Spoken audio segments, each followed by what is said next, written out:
PM Modi आज महाराष्ट्र दौरे पर रहेंगे, जहां वो लातूर में शिवसेना अध्यक्ष उद्धव ठाकरे के साथ रैली करेंगे। महाराष्ट्र के बाद पीएम मोदी कर्नाटक के दौरे पर रहेंगे, जहां पीएम चित्रदुर्ग और मैसूर में चुनावी जनसभाओं को संबोधित करेंगे। कर्नाटक के बाद पीएम मोदी तमिलनाडु के कोयम्बटूर जाएंगे और चुनावी जनसभा को संबोधित करेंगे। पीएम मोदी की बायोपिक की रिलीज डेट अब भी सस्पेंस बरकरार है। आज सुप्रीम कोर्ट फिल्म की रिलीज डेट को लेकर सुनवाई करेगा। बीजेपी अध्यक्ष अमित शाह आज तेलंगाना दौरे पर रहेंगे और शमशाबाद में चुनावी जनसभा को संबोधित करेंगे। तेलंगाना के बाद अमित शाह महाराष्ट्र जाएंगे और नागपुर के वर्धमान नगर में जनसभा को संबोधन करेंगे। महाराष्ट्र के बाद अमित शाह ओडिशा पहुंचेंगे और रोड शो से चुनावी प्रचार करेंगे।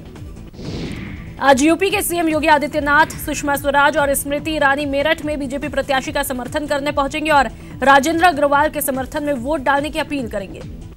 यूपी के सीएम योगी आदित्यनाथ आज गाजियाबाद होंगे, जहां बरेली, मेरठ और हापुड़ में जनसभा को संबोधित करेंगे। कांग्रेस अध्यक्ष राहुल गांधी आज असम दौरे पर रहेंगे और हालीकांडी में जनसभा को संबोधित करेंगे। असम के बाद राहुल गांधी बिहार जाएंगे और गया के गांधी मैदान में जनसभा करेंगे। बिहार के बाद राहुल गांधी ओडिशा पहुंचेंगे और कंधमाल में जनसभा का संबोधन करेंगे। कांग्रेस की राष्ट्रीय महासचिव प्रियंका गांधी आज सहारनपुर के दौरे पर रहेंगी, जहां वो कांग्रेस प्रत्याशी इमरान मसूद के समर्थन में रोड शो करेंगी। तृणमूल प्रमुख और पश्चिम बंगाल के सीएम ममता बनर्जी आज रायगंज जाएंगे और चुनावी रैली करेंगी। सपा के राष्ट्रीय अध्यक्ष अखिलेश यादव आज सिकंदराबाद में होंगे और सपा प्रत्याशी के समर्थन में चुनावी जनसभा को संबोधित करेंगे। बीएसपी सुप्रीमो मायावती आज बिजनौर में चुनावी जनसभा को संबोधित करेंगी। माया दोपहर बाद बिजनौर के नुमाइश ग्राउंड पहुंचेंगी और जनसभा को संबोधित करेंगी। रालोसपा के प्रमुख उपेंद्र कुशवाहा आज उजियारपुर से पर्चा भरेंगे। एमपी के सीएम कमलनाथ उपचुनाव के लिए छिंदवाड़ा विधानसभा क्षेत्र से और उनके बेटे नकुलनाथ छिंदवाड़ा संसदीय क्षेत्र से पर्चा दाखिल करेंगे और रैली के जरिए शक्ति प्रदर्शन करेंगे। दिल्ली में राष्ट्रपति रामनाथ कोविंद वॉर मेमोरियल गए, जहां उन्होंने शहीदों को श्रद्धांजलि दी। इस दौरान रक्षा मंत्री निर्मला सीतारमण और तीनों सेनाओं के प्रमुख भी वहां पर मौजूद रहे। भारतीय वायुसेना के वाइस मार्शल RGK कपूर ने कहा कि इस बात के पक्के सबूत है कि भारत ने 27 फरवरी को पाकिस्तान के एक F-16 विमान को मार गिराया था। इसके साथ ही कपूर ने अपने दावे के पक्ष में कुछ रडार की तस्वीरें दिखाई। देश में बनी धनुष तोप अब भारतीय सेना में शामिल हुई है, जिसके बाद सेना को देसी बोफोर्स मिल गई है। धनुष की मारक क्षमता 38 किलोमीटर है। बीजेपी ने लोकसभा चुनाव के लिए अपने घोषणा पत्र में संविधान से अनुच्छेद 370 को हटाने का वादा किया है, जिस पर जम्मू कश्मीर के पूर्व सीएम महबूबा मुफ्ती ने कहा कि अगर ऐसा हुआ तो सिर्फ कश्मीर ही नहीं बल्कि पूरा देश जल उठेगा। करतारपुर पर पाकिस्तान ने भारत की पेशकश मान ली है। पाकिस्तान ने कहा कि गुरुद्वारा दरबार साहिब को गुरदासपुर स्थित डेरा बाबा नानक तीर्थ स्थल से जोड़ने वाले कॉरिडोर के तौर तरीकों पर चर्चा करने के लिए वो 16 अप्रैल को भारत के साथ एक तकनीकी बैठक करेगा। भगोड़े शराब कारोबारी विजय माल्या को जल्द भारत लाने की उम्मीद बढ़ गई है। लंदन कोर्ट ने प्रत्यर्पण के खिलाफ माल्या की अपील खारिज कर दी है। आज से चैत्र छठ महापर्व शुरू हो रहा है, जिसका अनुष्ठान 4 दिन तक किया जाएगा और पहला अर्घ्य 11 अप्रैल को होगा। इजरायल में 21 कैसेट के सदस्यों का चुनाव करने के लिए आज प्रारंभिक विधानसभा चुनाव होंगे। पहले नवंबर 2019 में चुनाव होने वाले थे। अमेरिका के वाशिंगटन में मुहाजिर, बलूच, गिलगिट, बाल्टिस्तानी, पश्तून और अन्य धर्म के लोगों ने पाक सरकार के खिलाफ विरोध प्रदर्शन किया। प्रदर्शनकारियों ने बलूचिस्तान को आजाद करने की मांग भी की। लीबिया के त्रिपोली में सरकार और विद्रोही लीबिया नेशनल आर्मी फोर्सेस की लड़ाई में कम से कम 21 लोगों की मौत हुई, जबकि 27 से ज्यादा लोग गंभीर रूप से घायल हुए। सीरिया में सेना और इस्लामी लड़ाकों के बीच लड़ाई के दौरान हुई बमबारी में 13 नागरिकों की मौत हुई। Syrian observatory for human rights ने इसकी जानकारी देते हुए बताया। यमन में हुती विद्रोहियों पर हुए यमनी सेना के हमले में 13 लोगों की मौत हुई। मरने वालों में 7 बच्चे भी शामिल हैं। चीन में एक पहाड़ के दर्रे में फंसी महिला पर्यटक के रेस्क्यू का वीडियो सामने आया है। शिनजियांग उइगिर स्वायत्त क्षेत्र की पहाड़ियों पर घूमने गई ये महिला फिसल कर गिरने के बाद एक दर्रे में जाकर फंस गई। चीन के दक्षिण पश्चिम प्रांत यूनान में एक जंगली हाथी के आने से हड़कंप मच गया। हाथी ने यहां जमकर तबाही मचाई। कनाडा के टोरंटो में एक रेफरेंस लाइब्रेरी में कथित तौर पर चाकू फेंकने और संरक्षकों को धमकाने के आरोप में पुलिस ने एक शख्स को अरेस्ट किया है। आज कांग्रेस को 2 लोकसभा उम्मीदवार नामांकन भरेंगे, जिसमें मुख्यमंत्री अशोक गहलोत, उप मुख्यमंत्री सचिन पायलट और प्रभारी अविनाश पांडे शामिल होंगे। जोधपुर से कांग्रेस प्रत्याशी वैभव गहलोत आज नामांकन दाखिल करेंगे और नामांकन सभा को संबोधित करेंगे। अजमेर से कांग्रेस उम्मीदवार रिजू झुंझुनूवाला आज अपना नामांकन दाखिल करेंगे। इस दौरान सीएम गहलोत नामांकन सभा को संबोधित करेंगे।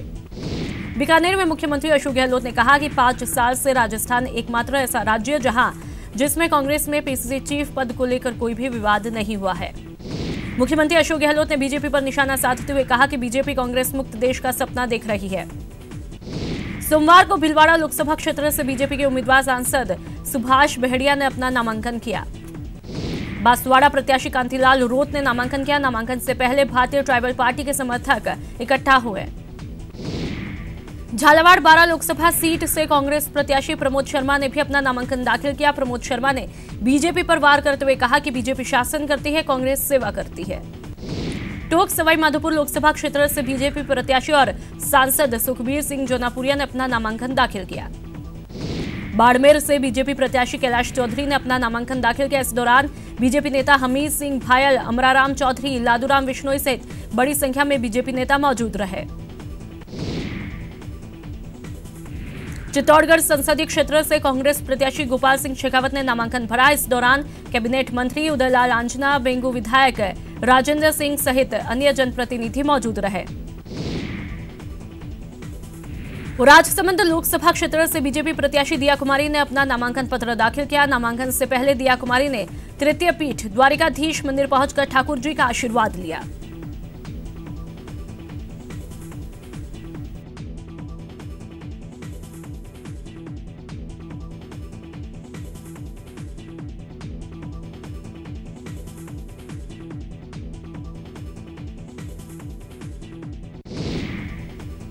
लोकसभा चुनाव को लेकर बीजेपी प्रत्याशी और निवर्तमान सांसद अर्जुन लाल मीणा ने उदयपुर में नामांकन रैली निकाली। रैली में हजारों की तादाद में बीजेपी के बड़े पदाधिकारी और कार्यकर्ता शामिल हुए। कोटा में लोकसभा सीट से कांग्रेस प्रत्याशी राम नारायण मीणा ने अपना नामांकन दाखिल किया। नामांकन पत्र भरने से पहले सर्किट हाउस रोड पर कांग्रेस की सभा आयोजित हुई।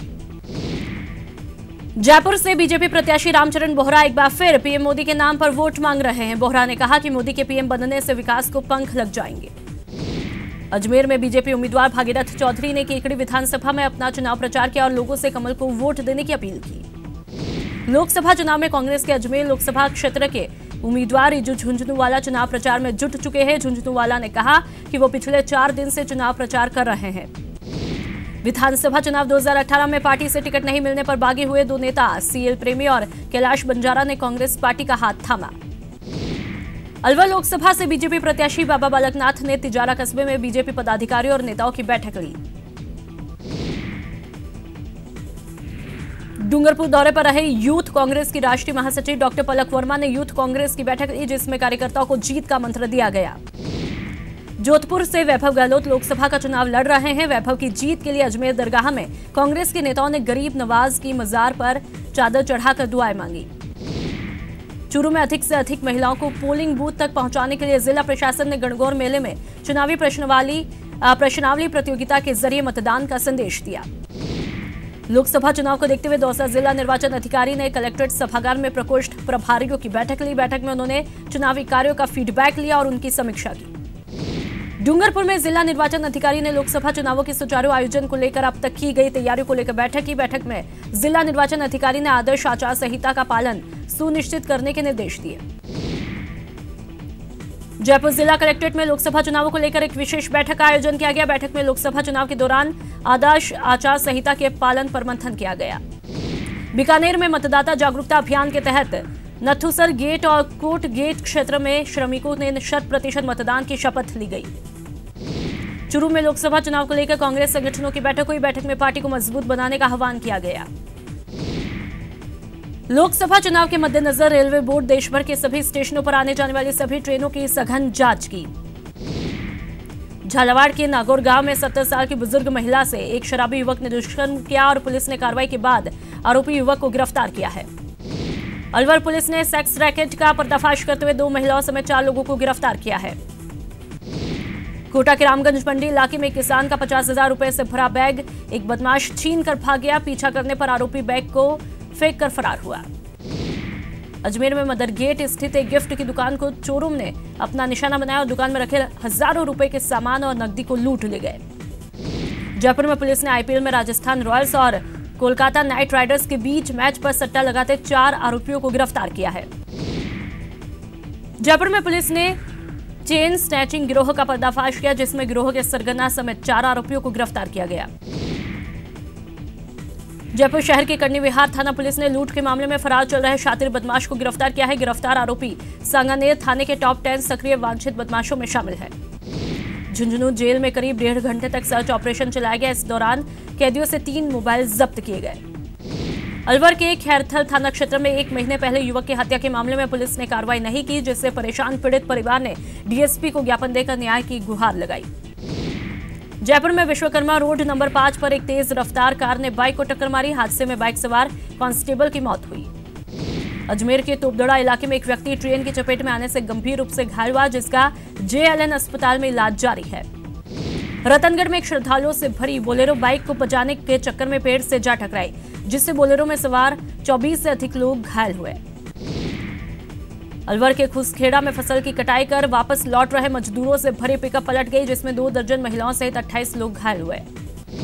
टोंक जिले के उनियारा के पास कुएं में डूबने से 2 सगे भाइयों की मौत हुई। फिलहाल मौत के कारणों का खुलासा नहीं हो पाया है। नोखा के रोड़ा गांव में गणगौर मेले के दौरान पानी से भरे जल हौज की छत गिर गई। हौज की छत पर खड़े तकरीबन 20 लोग पानी में गिर गए। सिरोही में छिपाबेरी के पास पहाड़ी में आग लगी। वन विभाग के करीब 30-40 कर्मचारी ने आग बुझाई। राजसमंद के लोठियाना गांव में एक बाड़े में अचानक आग लगी। हादसे में बाड़े में रखी फसल जलकर राख हुई। अलवर के भिवाड़ी में देर रात एक अक्रोपेंट कंपनी में भीषण आग लगी। आग से लाखों का सामान जलकर राख हुआ। टोंक जिले के NH 12 के सरोली गांव में एक बाड़े में आग लगी। दमकल ने मौके पर पहुंचकर आग पर काबू पाया। राजधानी जयपुर के विश्वकर्मा इलाके में चलते ट्रक में अचानक आग लगी। चालक ने कूदकर अपनी जान बचाई। टोंक के गुसी गांव में LTC कंपनी के परिसर में बने वेयर हाउस नंबर 2 में आग लगी। दमकल की टीम ने मौके पर पहुंचकर आग पर काबू पाया। टोंक के बमोर दरवाजा स्थित JVNL पावर हाउस परिसर में लगे विद्युत ट्रांसफार्मर में अचानक आग लगी। दमकल ने आधे घंटे की मशक्कत के बाद आग पर काबू पाया। हनुमानगढ़ की क्रय विक्रय सहकारी समिति पर सरसों खरीद नहीं करने का आरोप लगाते हुए धान का तौला यूनियन ने हड़ताल शुरू की और जंक्शन की कृषि उपज मंडी समिति कार्यालय पर प्रदर्शन किया। कारगिल युद्ध के शहीद चमकौर सिंह के शहीदी दिवस पर हनुमानगढ़ में श्रद्धांजलि समारोह का आयोजन हुआ। भारत की जनवादी नौजवान सभा के आयोजित कार्यक्रम में सभा कार्यकर्ताओं ने रैली निकाली। अजमेर महावीर इंटरनेशनल की प्रेरणा से मेडिकल कॉलेज को देहदान किया गया, जो कि अब मेडिकल स्टूडेंट के रिसर्च के काम आएगी। HRD मंत्रालय की तरफ से नेशनल इंस्टीट्यूट रैंकिंग फ्रेमवर्क की ओर देश भर के शैक्षणिक संस्थानों की रैंकिंग जारी कर दी गई है। रैंकिंग में प्रदेश का सबसे बड़ा राजस्थान विश्वविद्यालय टॉप 100 में जगह बनाने में कामयाब नहीं हो पाया। राजस्थान हाईकोर्ट ने शिक्षक भर्ती 2018 में तृतीय श्रेणी अध्यापक लेवल प्रथम में अति पिछड़ा वर्ग में एक पद रिक्त रखने के अंतरिम आदेश दिए हैं। साथ ही प्रारंभिक शिक्षा के प्रिंसिपल सेक्रेटरी, निदेशक और CEO जिला परिषद उदयपुर को नोटिस जारी करके 6 सप्ताह में जवाब तलब किया है। झुंझुनू में ओवरलोड डंपर से परेशान गांव के लोग तहसीलदार कार्यालय में पहुंचे और उपखंड अधिकारी के नाम ज्ञापन सौंपा। करौली से UPSC में परीक्षा पास कर IAS में चयनित पवन कुमार मीना पहली बार अपने गांव रायसना पहुंचे, जहां पवन कुमार का लोगों ने स्वागत किया। 12 में नारकोटिक्स विभाग की लेट लतीफी किसानों पर भारी पड़ रही है। दरअसल यहां बिना चीरे की अफीम हकाई के लिए 24 घंटे चौकसी करनी पड़ रही है। भरतपुर में बेमौसम की बरसात और ओलावृष्टि ने किसानों को एक बार फिर से परेशानी में डाला। रात भर हल्की बारिश और ओले पड़ने से किसानों की फसलें खराब हो गई। मरुधरा में गणगौर की धूम जारी है। जगह जगह ईसर गौरी की पूजा अर्चना की गई। शाही ठाट बाट के साथ सवारी निकाली गई। बूंदी के भिया गांव में मनाए जाने वाले हडूडा लोकोत्सव में मैत्री भाव से नकली कुश्तियां करने के लिए लोगों का भारी हुजूम उमड़ा। इस दौरान गांवों की महिलाएं गीत गाकर अपने पक्ष के पहलवानों की हौसला अफजाई करती है। बीकानेर में गणगौर पूजन के बाद कुंवारी कन्याओं और विवाहित महिलाओं ने उत्साह के साथ गवर्जा को विदा किया। इस मौके पर जूनागढ़ किले से शाही गणगौर की सवारी निकाली गई। कोटा में गणगौर के पर्व पर गौतम समाज और श्याम सेवा मंडल विज्ञान नगर की तरफ से शोभा यात्रा निकाली गई। इस दौरान महिलाओं ने सिर पर ईश्वर और पार्वती की मूर्तियों की पूजा अर्चना की। करौली के सुरौठ में राजसी ठाट बाट के साथ ईश्वर गणगौर की सवारी निकाली गई। करीब 134 वर्ष पुरानी गणगौर की सवारी को देखने के लिए भारी संख्या में लोगों की भीड़ उमड़ी। चूरू में नगरपालिका की तरफ से तीज के मौके पर गणगौर की सवारी निकाली गई, जिसमें महिलाओं और नवविवाहिताओं ने गणगौर को भोग लगाकर लंबे सुहाग की कामना की। चूरू में गणगौर का पर्व बड़े ही हर्षोल्लास के साथ मनाया। धुलंडी के दिन होलिका दहन की राख से बने पिंड पूजन से शुरू हुआ गणगौर पर्व गणगौर के विसर्जन के साथ संपन्न हुआ। डूंगरपुर के प्रसिद्ध स्वयंभू भुवनेश्वर शिवालय मंदिर का जीर्णोद्धार कार्य पूर्ण होने पर 3 दिवसीय अतिरुद्र महायज्ञ का आयोजन किया जाएगा, जो कि 7 से 9 मई तक चलेगा।